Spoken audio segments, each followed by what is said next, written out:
You don't have to choose between making a living and making a difference. And our guest today is living proof of this fact. Jess Eckstrom is the founder and CEO of Headbands of Hope, a company she started in 2012 as a junior in college. How cool is that? For every headband sold, a headband is given to a child with cancer. And the company has been featured in places like The Today Show, Vanity Fair, 17 Magazine, Good Morning America, and so many more. But what I think is really cool is that they've donated over 350,000 headbands to sick children. Jess is also a professional speaker, the founder of Mic Drop Workshop, an online course with the mission of empowering more women to share their message as a speaker, which is something we will talk more about in this interview.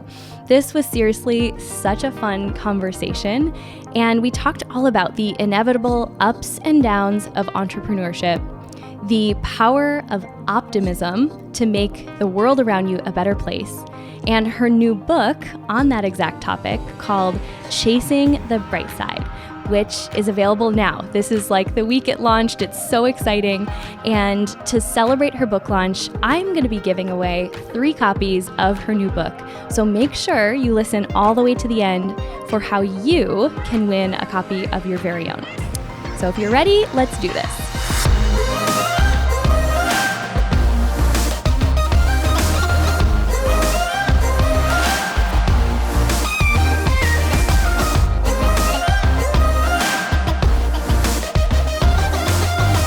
Welcome back to the Powerhouse Women podcast. I have quite the powerhouse joining me today, and she is the first ever interview that is coming live from her Airstream, her home. So Jess, welcome.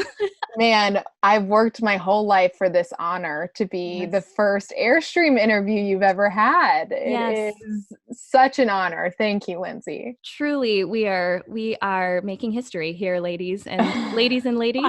So I'm just so thrilled to get to chat. You and I have developed I share all the time just what a creeper I am on social media. But, you know, the platform of social media is so powerful to connect people on different ends of the country who are doing similar work, but wouldn't otherwise have a chance to meet. And I had reached out to you after hearing an interview you did. I was so inspired by your story on another podcast. And then here we are, maybe a year later.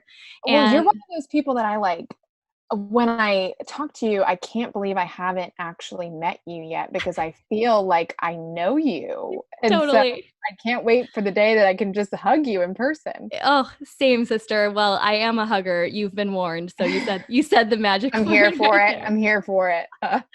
I know it. So, okay, I am so excited to dig into your story, your book, which we will get to that, and the whole reason why you are currently coming to us live from your Airstream and traveling around the country with your sweet hubby and your dog. But let's start with probably the most appropriate place to start, which is your start as an entrepreneur. And the story of the incredible business and mission you started back in college, if I remember correctly. And then we're going to get into everything leading up to this point. So take us back. Yeah. I mean, my real entrepreneur days started when I was like 12 selling my American Girl dolls on eBay and like became really obsessed with this idea of like providing value and like creating, what I wish existed. Yeah. And I didn't know at the time that that was entrepreneurship. I just knew that I loved finding solutions and solving problems. And so then when it came time to actually do that, sometimes a business is the best way to solve a problem. So I was actually interning in Disney World when I was a freshman in college, and I was a photographer. And I got to like take pictures of people from all over the world. But my favorite thing that I got to do was I got to photograph kids that were there on their wish through the Make-A-Wish Foundation.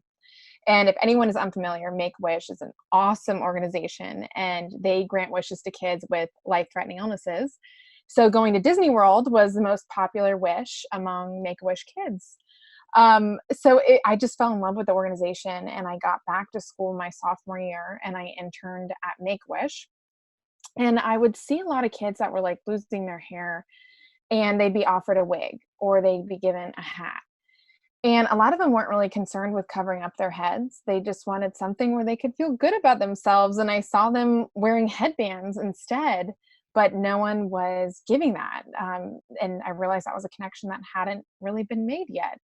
So, junior year of college, I launched a website with 2 headbands on it called Headbands of Hope. And for every headband sold, we donate one to a child with cancer. And it has been a journey, Lindsay, to say the least. Yeah. I distinctly remember this was probably in my first message to you when I really just reached out to let you know how impacted I was by your story. But you shared such a relatable view of what those early days looked like. And I remember this Yeah. specific quote you said that you were burrito strapping your way to success. Cause I think you Oh paid my someone like, God. I am like that much of a To stage make 5 my cleaner. website. I Yeah. Yeah. remember that exact quote. Because I think at that point I was like, yeah, we should be friends. This is Well, exactly the I kind will of tell person. you more about the beginning, because I think that's like, I don't know about you, but I'm tired of the stories that are like, one day Yeah. I had this idea and the next day I just can't keep enough inventory in stock and I'm just like on Oprah's favorite things list. And I'm like, ah, it's so Amen, sister. exhausting. So I like to be real about my beginnings and my present with Headbands of Hope. But yeah, so I said burrito strapping my business because I didn't know how to make a website. And I paid this girl in Chipotle burritos who was like a computer design student to build my website. And then I could persuaded a graphic design class to make me a logo for a class assignment. And that's how I got my first logo. So it was scrappy beginnings, but one thing that I had to do was I had to like get the actual headbands made, small detail. But I had, everything that was coming into place. I had the website, the logo. And so I started to go down this list of different US factories that I had found, and just started reaching out to them and seeing if someone could make headbands for me. And in hindsight, I'm like, look, I know I'm coming at them from like a .edu email address, like probably like Comic Sans, like pink font, Oh gosh. with like a 12 line signature about being like president of the ping pong club or something, but like just hoping that someone will just see the potential, in this idea of giving headbands to kids with cancer. And I got like radio silence for like 2 months. And finally, this factory in Kansas emailed me back and they wanted to get on a call. And I was so excited. I got on a call with them. I told them about my idea, my first like business call. And I remember, they sent me some headband samples and I gave them like feedback. And so for about like 2 more months, they were giving me samples to look at. So finally they sent me over one of the like product samples and I was like, all right, let's make this headband. Let's do it. And so they sent me over the invoice and it was for $10,000. And I was like, I probably should have asked this before, but I'm going to be honest and say like I had this messed up hierarchy in my head thinking Right. like, who am I to ask questions of like pricing and all these things? I was so out of whack about like having a seat at the table, sometimes Yeah. we feel if we feel like we're beginners. Um, but nevertheless, this was about $9,500 more than what I had in my bank account at the time. So I was in a bit of a pickle. But I went to my dad and asked him if, okay, should I get a loan from the bank, because he's an entrepreneur as well, or should I try to get investors and give away some equity? And he was like, look, I've seen your business plan. I've, seen like what you want to do. I think it's a good idea, but I don't want you to give away a bunch of equity too early like I did.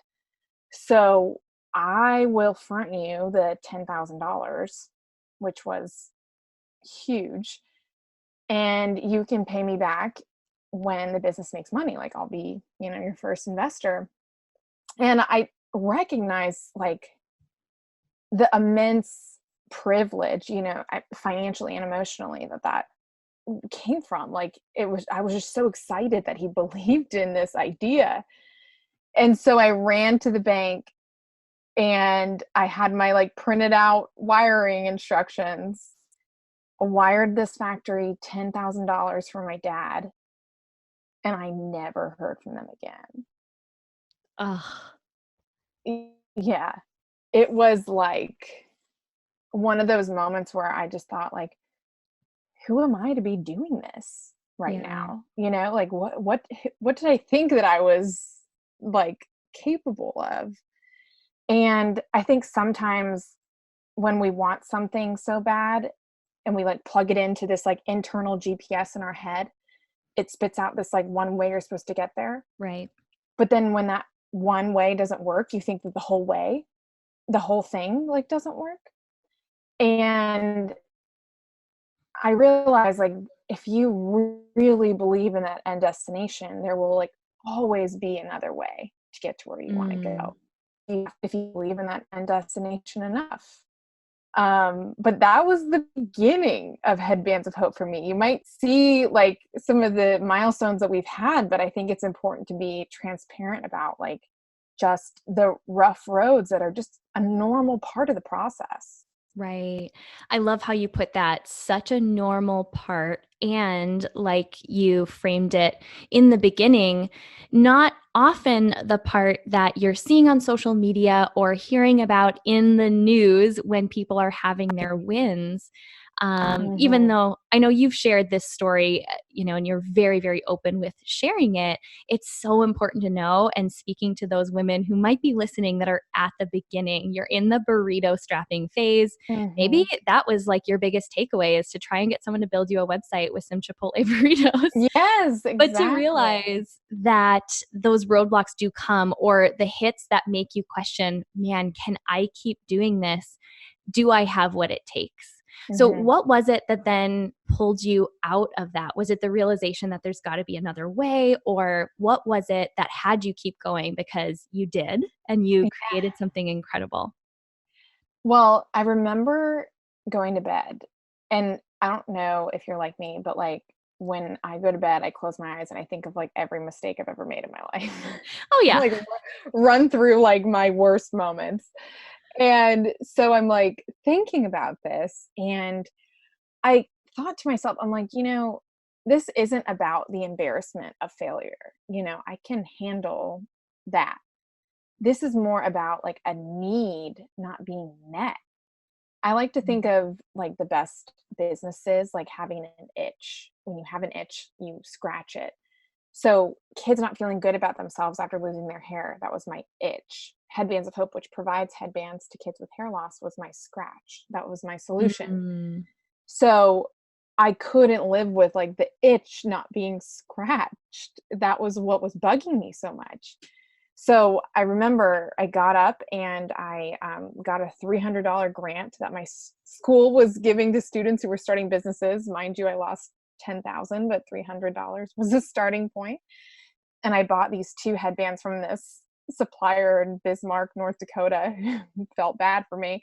Let me buy really low minimums, and threw them up on my website April 25th, 2012. And I never took outside money ever again. But mm, I think that that moment really set the tone for my resilience for the rest of, the past 7 years of running this business. Like when you realize that there's life after mistakes, there's just this like level of confidence that doesn't leave you. So I think when I realized I could do that, I knew that I could handle a lot more.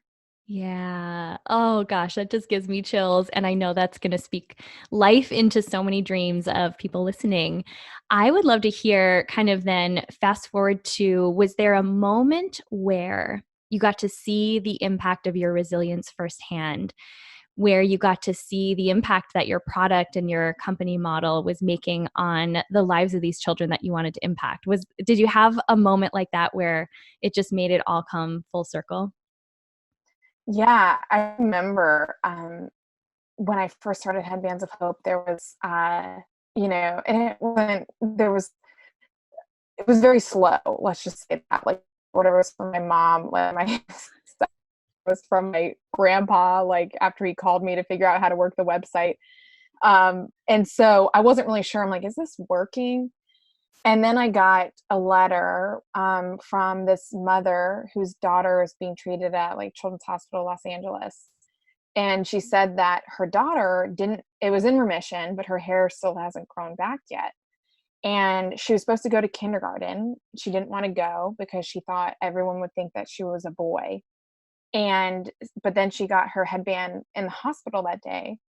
And she came home and laid out her kindergarten outfit and all of her school supplies and was like, Mom, when do I start kindergarten? Because this headband like gave her this confidence back. And that was the moment where I was like, this is working. It might not look like it financially right now. It might not be like, all the buzz, but this is definitely working. Oh gosh, that just like hits me right in the feels. And, we talk all the time at events, even on the podcast, about when we get the inspiration, the nudge to create something, whether it be a business, a passion project, something you ever plan to monetize, to remember that it's not about you. It's always 100% about who you'll serve. And this story could not be a better testament to that.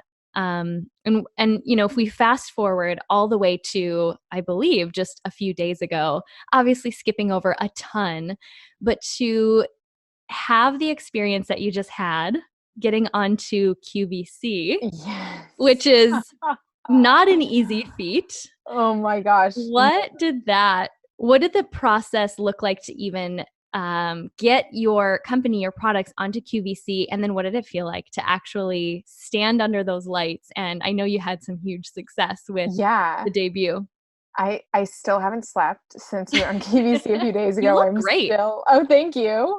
It's the Airstream lighting. But so 4 years ago, I met this woman at this conference, and she was like this regular on QVC for her skincare line.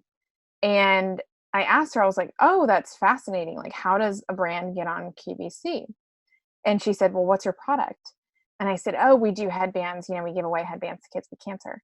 She goes, oh, I will just be honest with you. You'll never be on QVC. And I was like, excuse me?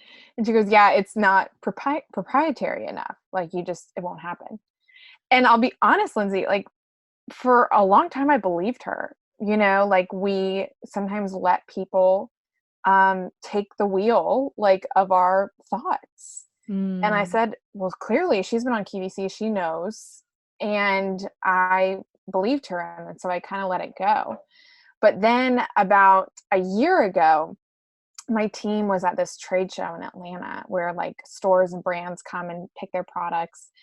And this QVC rep walked by and kind of stopped and looked at our product and was like, oh, this would be interesting.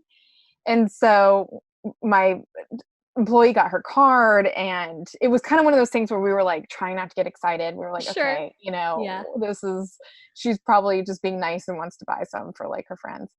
But then the conversations kept progressing. I mean, it was a lot of paperwork, and my team did amazing getting it all together. And it was down to the wire. Like, we aired on Sunday. I didn't find out that I was on until the Tuesday before. Wow. So it was like a 4-5 day turnaround. And we just found out that we're going back on again. Congrats. Yeah. Oh my goodness. That is so exciting. Yeah, it's really exciting, but it's like definitely just one of those things that just shows like sometimes you think like the people who are successful have this like clear path and just like knew exactly what they were doing, but it's just not the case. And success really isn't about like the absence of resistance. It's just navigation of it. Yeah. Whether it's people who doubt you, whether it's people who tell you no, or whether it's people like who tell you it's not your turn. It's not if, it's when that happens and how you're going to handle it. I'm just making a note of this timestamp because I'm totally going back and quoting that line you just said. Success isn't the absence of resistance; it's the navigation of it. I'm just going to get that Yeah. tattooed somewhere. That's so brilliant. Oh, yes. I Can want I get my face on there too? Yeah.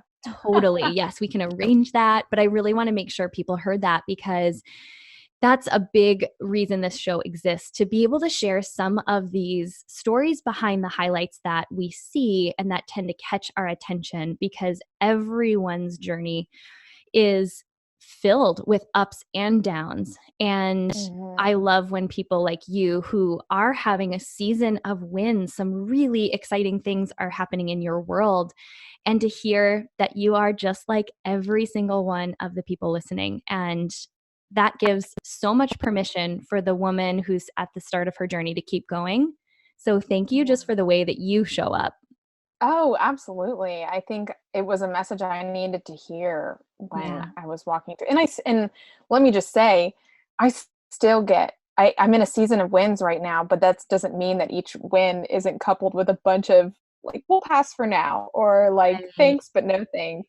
It still happens all the time. I think you just get better at handling it and it becomes normalized. And I think if we can all be a little bit more transparent about the A to B, then we are inspiring like this next generation of go-getters that maybe they won't turn away at the first sign of adversity because they're not equating it to the process. So I just always want to be clear that like our wounds are not our worth, like our mistakes are not our identity. And if anything, like they're stories and it's more fun to have them. Amen to that. Yeah. What is something at this point of your journey, about 7 years in, that you are currently being challenged by, either in business or Mm. life? What's like your biggest challenge that you're facing down at the moment? So I think I was talking about this, like, I'm sure like this as well, actually. So maybe you have some advice for me, but I feel like a lot of my success I can accredit to being a forward thinker. Like I always Mm. am living 10 steps ahead from where I'm actually standing, which is great because I'm always feeling like I'm ahead of the game. I'm always thinking about what's next. I'm always thinking about what our next move is going to be and walking there. But living like in this forward thinking mindset also kind of robs you of the joys of the present. Yes. And so that's what I'm struggling with right now is like, I'm so excited about, November 5th when this book comes out. And I'm so excited about, all these things that are not now. And I think Yeah. that, a few weeks ago, I was excited about now. And so, but now is present. And so now I'm thinking about what's next. So I think one of my biggest struggles is like, how do I maintain my edge of like being an entrepreneur while also celebrating the present? So I think that that's like where my mind is at. And this Airstream journey is like that challenge in the most literal sense because we're always in motion, traveling to what's next and where we're going to go. So it's like, how can I just enjoy where I am and not thinking about what's next on the trip? So Mm. that's where I'm at physically and, metaphorically. Oh gosh, and if you do figure out the magic secret to staying present yet staying hungry, I you will get let me it know. tattooed. Yeah. Exactly. I think so many of us can relate to that, and it doesn't matter what stage of the journey we're in, but there's so many of us who are wired with that constant drive. And I think on one side of our biggest strengths are the things that we most need to just be mindful of noticing when we swing into an unhealthy place with. And for me, staying present and just even being in the moment, even if it's for 5 minutes within my day, my mind is always thinking ahead. So I can really relate to that so much. Yeah. And it's like something I'm grateful for and don't want to like go away because I Yes. love being progressive. But at the same time, it's like, how do you just kick your feet up at the end of the day, and Mhm. like play with your dog? Like that's just what I want to work towards. Yeah, yeah. For me, I'm curious to hear if this is for you. I wasn't even planning to ask this, but is your husband a good Mhm. balance to your personality? Because Oh I my know mine gosh. is, and he is Yes. literally I call him my fun coach because he like makes me stop working and have fun. Literally, I'm so glad you said that, because as I'm talking about this, I'm saying that Jake, my husband, is my present. Like, he Yeah. is so grounded, and he is so like living in the moment, where we both rub off on each other a little bit. I'm like, let's think about your future. And he's like, I'm having fun now. And so we really balance each other. But I think fun coach is the perfect word. Like, we just had a ping pong match last night, and like, just reminds me to just, put my hair down and put on some fuzzy socks, and like, let's watch something silly on Netflix and forget about the world for a little bit. And he's just so good at that. And so I'm so grateful for him. Oh, that's so fun to hear. And when and if we finally get that in-person hug, it sounds like the guys will get along just Yeah, great. I think they'll be So fine. I Yeah. think they'll be good. So I want to talk a little bit about something that immediately caught my eye. It was around the time that we first connected, where you're really on a mission to see more women step into public speaking.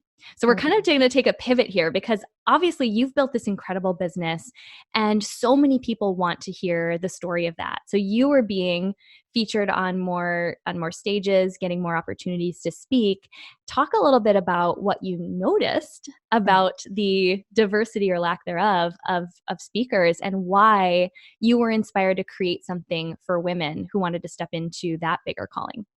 Yeah. So I'll just tell you like how this really began was I was speaking at this like tech conference, and I looked at the lineup, and I saw that I was the only woman on this lineup. And that wasn't new to me. But it's something I just started to like look at with a closer eye. And then I always ask the people who book me to speak how they found me, why they brought me. And the direct quote was, well, we needed a woman, and so we found you. Like, nothing about my message or, my company. It was like, we just needed a woman. And on one hand, I respected their transparency, but Sure. on the other hand, I was like, this is a problem, like Yeah. this, uh, but and I've been told that a couple times where it's just becoming so prevalent that it's like, where's the token woman on the lineup, especially in like business and tech conferences. And so then I kind of started to think about that. I know so many amazing women like yourself who have these incredible stories, either like don't think that they're qualified to go up and be a speaker, or B, they're speaking and don't know that they can be getting paid for. And so that was when I started to think about like, how can I use all of this knowledge and the resources that I've like gained over the past 5 years of being a professional speaker. At that point I was speaking probably like 40 and 50 times a year, so it became a really big part of my life. And I use this to empower more women to get on stage and get paid to do it. So I started Mic Drop Workshop, and it is an online course and community that gives women the tools to create their talk, perfect their talk, and also sell it and get paid. And it has just been amazing to see how many people have gotten TED Talks or been like in these conferences that their story were there. They just needed that little extra push to get them on stage, whether that's just the contract templates that we provide or the negotiating techniques, or even just like figuring out what do people pay or who pays, how do they pay, like, and just getting all of that in the open, which is what people aren't really about. So Mic Drop Workshop has been this like amazing movement to really get more women on stage, because I think the only way that we can get messages across is if audiences are able to see themselves, the people delivering it. And so if they can't identify with anyone on stage beyond women, like whether it's, their racial background, sexual orientation, like we need to have just more diversity in general with our stories that we tell in the lessons. And the last thing I'll say, I'm really passionate about this, is that people are done with these like male pale and stale messages of like research and, and like 1995, like this is what, blah, blah, blah said about this. The best way that we can reach people is not through lecturing, but through inspirational storytelling. And we all have Mm. stories. So we don't have to be an expert. We don't have to have these like fancy degrees or a, PhD. Everyone has a story to tell, but it's about using your story, facing it outwards to inspire others. And Yeah. so I can equip people to do that and get paid, then let me get more women on stages. So that's where my Mm. came from. I feel like we could do an entire episode on just that topic, given Oh your yeah. passion for it and mine as well. And it's something we talk about quite a bit in this community is just the power of each of our stories. And I think you nailed it in saying every story is unique and diverse because it's going to reach a unique and diverse audience. And Mhm. especially for those of you listening who know you're meant to speak on stage, I hear from so many of you who share you want to speak on our stage or other stages and are confused about how to go about doing that. I can't recommend this workshop enough. It's such a great place to start. And then, of course, just get out there and start practicing. I mean, that's one of the Mhm. best ways to start to gain that confidence to not only get up and on stage, but actually pitch yourself and know that your story has worth, that people are willing to pay for having you come and share it. Yeah. So for people, we're of course going to link everything in the show notes. But for people who are interested in that specifically, is there a website that they should go to? I know that there Yeah. is, but I'm setting you up for it Yeah, to please share where give it me is. the layup. There you go. Yeah, so you can Softball. head Here you to go. you can go to micdropworkshop.com, and there's about a 45-minute webinar that I walk through just kind of like the high level views of speaking and this kind of perfect storm that we're in right now with conferences needing more female speakers, but there not being a ton of female speakers to pick from. So being a female speaker right now is actually very busy. There's a lot of opportunities there. And after that, you can see if you want to join the course. But yeah, and I think that like beyond storytelling, I think how with Mic Drop Workshop, it's using your story in a way that accomplishes a goal that gives Mm, like an ROI for a conference. So not just what your story is, but how is it helping them achieve their goals? How is it going to yeah. change the audience in the room? What are they going to do differently? And those are all things we explore in the workshop. And there's even just Yeah. simple tweaks in wording that can like change you from a free speaker to a paid speaker. And there's like a Mm. lot of small tweaks that can be made too. Oh my gosh. Okay. Well, I'm super excited about this. And I know so many of you are interested in pursuing more speaking opportunities. So this is the place to start. And I'll make Good. sure to link it. We'll get all the info so people know where to find it. But I want to talk about your book. We really saved the best for last. And this is a very exciting week when people are getting a chance to listen to this episode. It is officially launch week for you. Mhm. Oh my gosh, And I just got my palms got a little sweaty when you said I that. know we have the benefit of recording this a little early, but I'm going to fast forward. Here we are not being present. I'm fast forwarding to launch week because when you're listening to this, the book is now live. Mhm. Chasing the Bright Side is what it's called. And we were having this we finally had to just hit record. We were having this great offline conversation. And I kept thinking like, wait, people should hear this. But I equated it to, I remember that feeling. And so I want you to share just kind of what this process has been like, but finally releasing the book into the world, Mhm. something that you've poured your heart, your soul, your story into. Is there even words to describe the feeling? Yeah, and I will say it is so helpful to have friends like you who have been through it and are so honest and insightful about the process. So helpful for you to give me that Lindsay pep talk, and I'm gonna take you up on that again.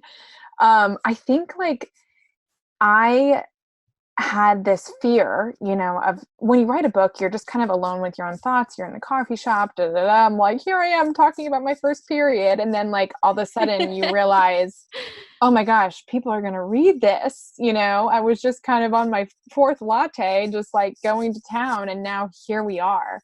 But I think, one of the things that I say in Mic Drop Workshop that I'm going to say to myself is don't deprive the world of your gifts because you're too afraid to sell them. And so if you feel Mm. like your book, your speech, your product, whatever it might be, is a gift to the world that provides value that people need, then don't be afraid to sell it. And so Yeah. that's sometimes what I need to push myself to do with chasing the bright side.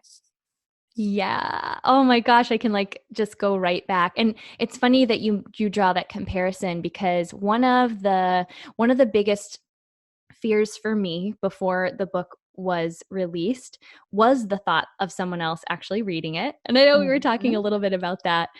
And I have to give myself that same pep talk when I step off of a stage, for example, because my mind immediately goes to all the things I didn't say, or maybe I should have said that differently, or, oh, I forgot that funny joke I wanted to tell. Yeah. And now how are they going to know how funny I am?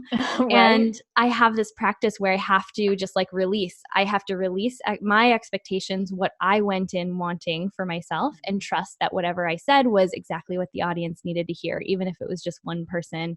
And I had to Yeah. go through that same process with the book, Yeah. because there was a reason why certain words and certain chapters came, kind of came through as I was writing. And it's funny that the parts that I felt a little like most insecure about often are the ones that I get the most messages from people who say, gosh, I Mm. felt like you were speaking right to me. And I know you're going to have that same experience, but even just like as a reminder, it's just that release, like we were talking about, of that it is anything about us, because every word on that page is infused with so much of your love. I just know it. And I already have mine pre-ordered, so I can't wait Oh, to get it. good. Thank you. Well, I'm so glad that you say that because I really, oh my God, my heart is racing even just talking about it. So, chapter 2 of my book is a story that I have not shared. And Mm. it's not about headbands of hope. It's so chasing the bright side is how we can train ourselves to be optimistic so we can create like the better, what is better to us. We can create the good that the world needs, and kind of walk through life with the responsibility to like do our part.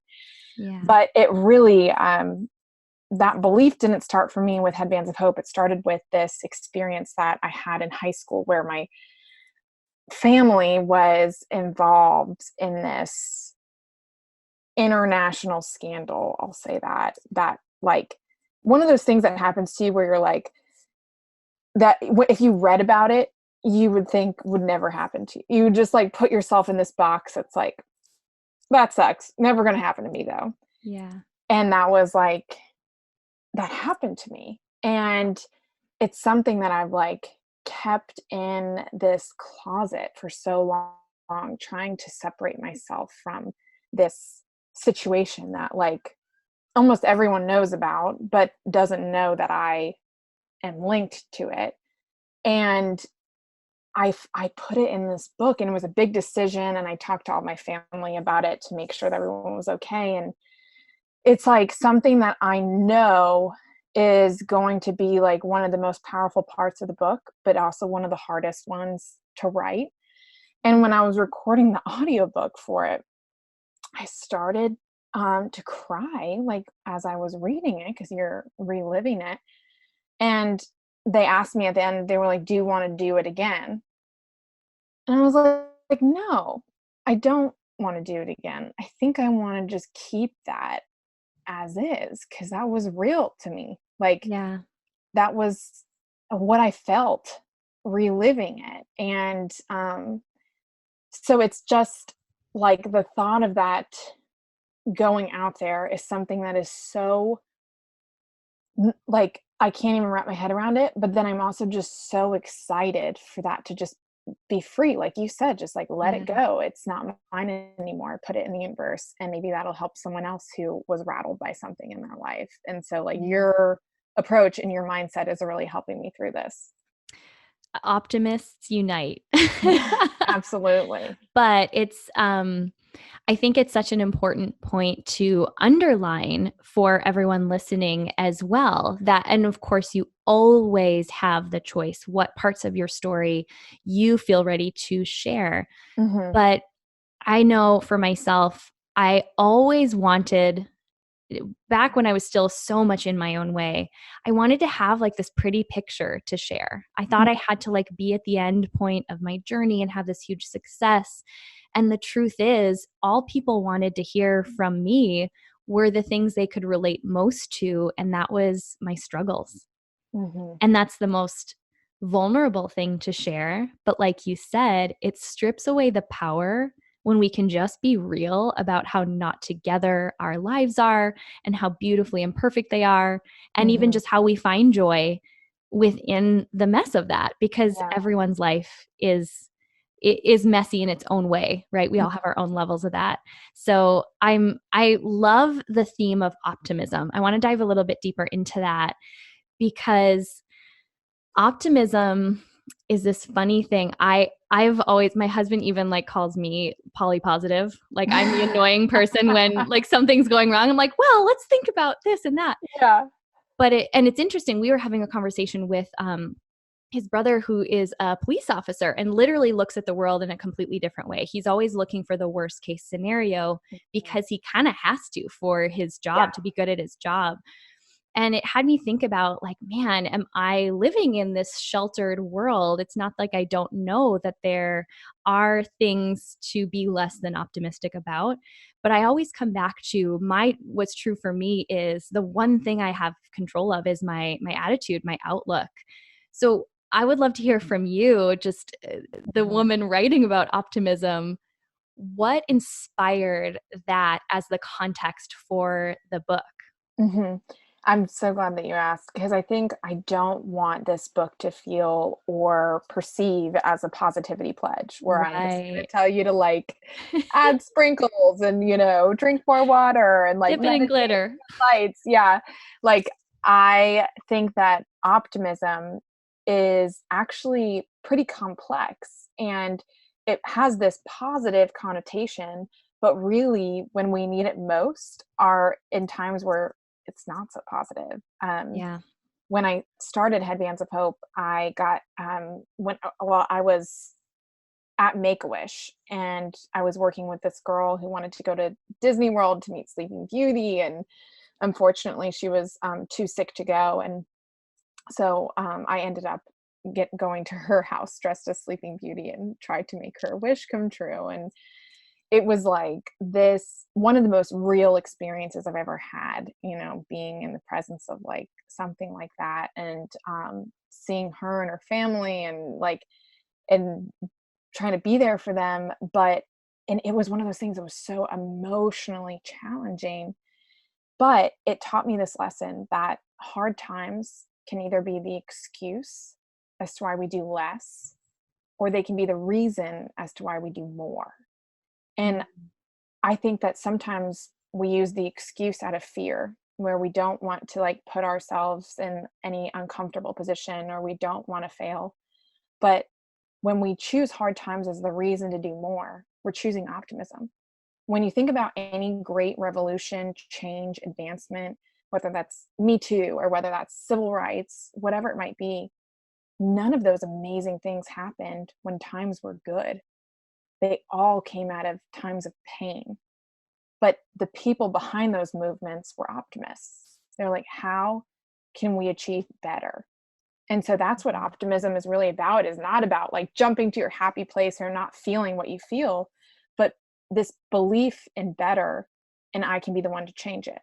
So it's really, I think we need optimism now more than ever to feel empowered to be in control of our own life and write our stories and help others and give the world these gifts. I feel like our optimistic beliefs and visions are gifts to the world. I mean, if you think about like something you use every day, whether that's, I don't know, like your iPad, or whether that's like your favorite keychain, someone out there had to envision that and create it. And imagine if those people didn't. So it's like when Mhm. you're not optimistic, you're depriving the world of the gifts that only you have. Which is such a perfect tie in to really the message that stands behind this show is helping women and the people around them get out of their own way and into action around those ideas that they feel uniquely called to create. And I never thought about optimism specifically being such a powerful tool in helping people do that. So I love that tie-in specifically to, we could even just look at the entrepreneurial community. Yeah. And optimism, I would say one of the reasons why it spoke to me most is because optimism overpowers like anything else that we might have in our corner, like whether that's skills, expertise, where we went to school, all those things that we feel like we need to have in order to begin. But optimism is just about that belief in better and the courage to begin. And you don't have to have any of those things in order to do that. Yeah. So not having, a business degree or not having it all figured out is okay. All you really need is that rooted belief in what could be. So I think optimism also just like frees us of these like, checklists that we feel like we need to have, especially as women. Yeah. Oh boy, can I relate? I like literally have my notepad next to me that has my list. Yes. My lists on lists on lists. Yeah. So what would you say is your hope for the book in the impact that it will make? I hope that chasing the bright side, I don't want this book to leave people with a to-do list and feeling like they're not enough. I want this book to make people excited about where they're at now and really optimistic about where they could go. And because I've read those books where I'm like, great, I feel like now I'm like 10 steps behind from where I need to be. Like, why don't I have, my own talk show yet? Like, what am I doing? And so I want Chasing the Bright Side to really give people permission to begin where they are and just like feel like they are an integral and important role in better. And like better doesn't have to mean a huge transformation. Better could be a 1% change, 2%, 5%, whether that's better schools, better relationships, better environment. Like, how can we play a role in better? And that's what I want the book to be for people. Oh, that's so beautiful. And I cannot think of a more aligned book for our community. And so to celebrate launch week, I want to do something really fun. If you're listening to this episode, I am talking to you. Take a screenshot of it, unless you're driving. Do it when you're not driving and post it to social media. Tag both Jess and Powerhouse Women. I will, of course, link both in the show notes so you know who to tag. And I am going to pick a few winners to send a copy of the book. Maybe we'll even have like a fun book club. It sounds like oh my gosh, I would love that. Perfect kind of book to if you are in a book club, there's going to be book club discussion questions in the back of the book, so I love that. Those are my favorite kind of books that inspire conversation among others, not something you just do as a solo journey. Right. I love that. Okay, cool. So take a screenshot of this podcast episode or you listening to it, however you want to do that. Tag us both on your Instagram story or in your feed, and I'm going to do a drawing for a free book or 2 or 3. We'll see. Yay. Thanks for doing that, Lindsay. I cannot wait to get my hands on it personally. So for those who want to buy it, I'm guessing we can find it where most books are sold, but tell us where is the place that would support you the most? That's a good question. So if you go to chasingthebrightside.com, you can see a list of all of our retailers and kind of like the fun stuff behind it. But I mean, if there's a local bookstore in your area, like call and see if they have it or if they can get it, because I would love for this book to also support local businesses who are selling it. Oh, I love that. Oh my goodness. Okay. So you heard it here. That's the biggest way that we can support.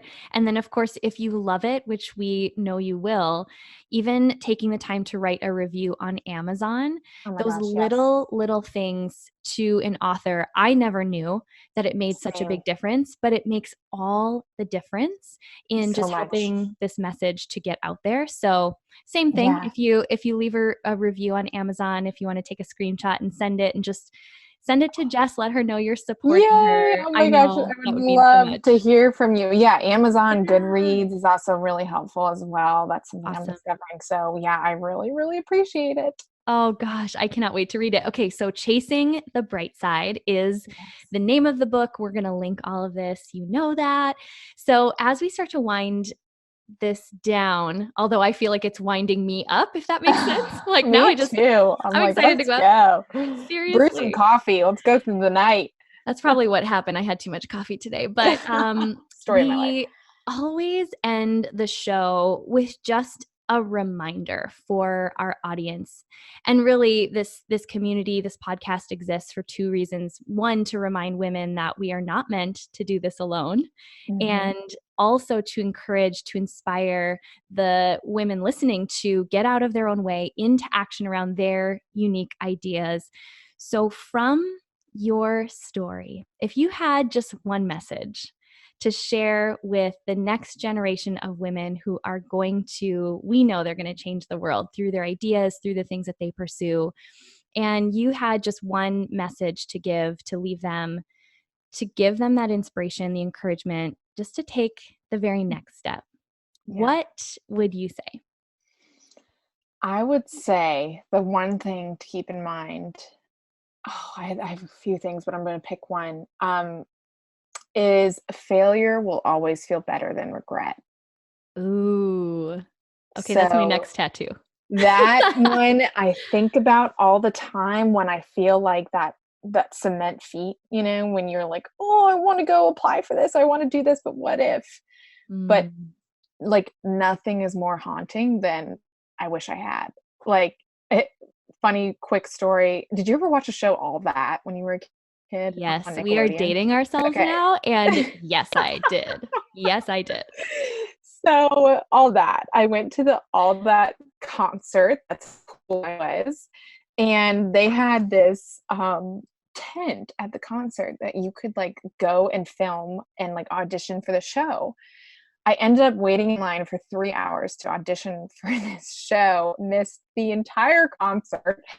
And I went in and it was literally like a tripod camera. There wasn't even a person in there. I doubt the camera was like even on, but I went in and I like read my lines and auditioned for it. And I'm still waiting on my callback, but any day now. Any day it could happen. But I remember like being a kid and then watching that show after and just being so happy that like I went for it instead of watching that show wondering what would have happened if I waited in that line. And so I think about that sometimes, like as I move about my life, it's like, do I really want to wonder like what would have happened, or do I just want that answer right now? So failure will always feel better than regret. Oh, I love that so much. This interview has been so much fun just to get I to hang out and know. catch up and allow Thanks. everyone to eavesdrop on that conversation. Yes. Thank you so much for being here today. Thank you, Lindsay. I appreciate it. I'm just so in awe of everything that you do for women. And thank you for just being you and putting it all out there. We are all happy to be your cheerleaders. Well, I like to think of it more like a pep rally for all of us, Yes. all of the awesome things that we're doing. And now it is your time, and we are thrilled to support you in everything that you're doing too. Thank you, Lindsay. I appreciate that.